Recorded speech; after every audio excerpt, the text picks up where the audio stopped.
স্বামীর প্রথম বিয়ের স্মৃতি পুরোপুরি মেটাতে ৭ বছরের শিশুকে শ্বাসরোধ করে খুনের অভিযোগ সৎ মায়ের বিরুদ্ধে।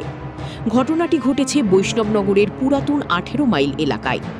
মৃতদেহটিকে ময়নাতদন্তে পাঠিয়ে অভিযুক্ত সৎমাকে আটক করে জেরা শুরু করেছে পুলিশ। ঘটনাকে কেন্দ্র করে ব্যাপক চাঞ্চল্য ছড়িয়েছে ওই এলাকায়। মৃত শিশুর নাম নিহান আহমেদ। বাবা ইজাজ আহমেদ পরিযায়ী শ্রমিক। বর্তমানে তিনি উড়িষ্যায় রয়েছেন।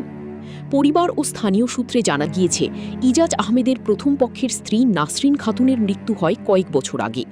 নিহান তাদেরই ছেলে। নিহানের দেখভাল করার জন্য ইজাজ আহমেদ প্রায় ২.৫ বছর আগে রুমা খাতুন নামে আরেক মহিলাকে বিয়ে করেন। দ্বিতীয় পক্ষের বিয়ের সম্পর্ক থেকেও তাদের ৬ মাসের সন্তান রয়েছে। অভিযোগ, সন্তানের জন্ম দেওয়ার পর থেকেই রুমা সৎ ছেলের উপর অত্যাচার চালাতে শুরু করে। আজ সকালে শোয়ার ঘর থেকে নিহানের নিথর দেহ উদ্ধার হয়। স্থানীয় বাসিন্দাদের দাবি, নিহানের গলায় একাধিক নখের দাগ রয়েছে। সেই থেকেই স্থানীয় বাসিন্দারা অনুমান করছেন, স্বামীর প্রথম বিয়ের স্মৃতি পুরোপুরি মিটিয়ে দিতেই নিহানকে শ্বাসরোধ করে খুন করেছে তার সৎমা।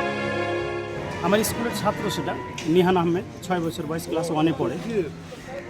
এই বছর জানুয়ারি মাস থেকে আমার কাছে ভর্তি হয়েছে। যে 7 মাস যাবত পড়াশোনা করলো, সেটা সত্যি খুব ট্যালেন্টেড ছেলে, ভালো টিচারদের চোখে চোখেও ছিল। কালকে পরীক্ষা দিয়ে বাড়ি গেছে।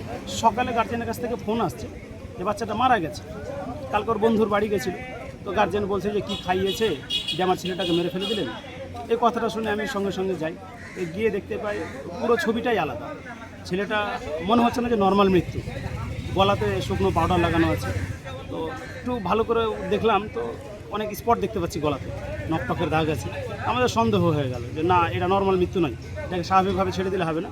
আমরা প্রশাসনকে জানাই, প্রশাসন আসে এবং তারা তদন্ত করে আবার লাশটাকে নিয়ে চলে যায় থানায়।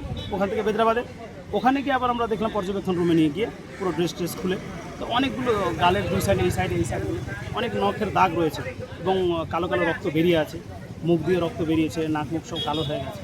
তো এটা শিওর প্রশাসনও একটা আইডিয়া করছে এবং আমরাও আইডিয়া করছি যে শিওর একে মারা হয়েছে, যেহেতু সৎ মায়ের কাছে থাকতো। এবং এর আগেও বিগত দিনে আমাদের কাছে রিপোর্ট এসেছে, ছেলেটাই নিজে আমার সামনে গল্প করেছে আর যে আমাকে অনেক সময় মা আমাকে খুব মারে, টর্চার করে, অতিরিক্ত মারতো বাচ্চাটাকে, এই জন্য কষ্টও পেত। তো সেই থেকে আমরা আইডিয়া করছি যে ও মা এই কাজটা ঘটিয়েছে। শুকনো পাউডার হয়তো চেয়েছিল যে গলাতে যে ও শ্বাসরুদ্ধ করে মেরেছে, এখানে একটা দাগ টাগ পড়েছে, তো দাগটাকে লোপাট করে দেওয়ার জন্যে, যেন কোনো চিহ্ন না থাকে, সেটাকে লোপাট করে দেওয়ার জন্য পাউডার দেওয়ার চেষ্টা করেছে, ঢেকে দেওয়ার চেষ্টা করেছে। আমরা আইডিয়া করতে পারছি হয়তো সৎ মায়ের ভালোবাসতে চাইছে না যে ওর স্বামীর আগের স্ত্রীর কোনো চিহ্ন থাকুক, নিশ্চিহ্ন করে দিতে চাইছে পুরোপুরি। এখনও নিজস্ব একটা সন্তান হয়েছে, ও চাইছে এটাকে নিয়েই থাকবে। আপনার ও আপনার পরিবারের উন্নত মানের স্বাস্থ্যসেবা এখন হাতের কাছেই। জনসেবা হেলথ ক্লিনিক অ্যান্ড নার্সিং হোমে আসুন এবং পান সম্পূর্ণ বিশ্বস্ত ও আধুনিক চিকিৎসা পরিষেবা। আমাদের এখানে অভিজ্ঞ চিকিৎসকদের তত্ত্বাবধানে করা হয় অর্থোপেডিক, নিউরো, ইউরো এবং ইএনটি সার্জারি। আপনার সুস্থতাই আমাদের প্রথম অগ্রাধিকার। দেরি না করে বিস্তারিত জানতে যোগাযোগ করুন নিচে দেওয়া নম্বরে।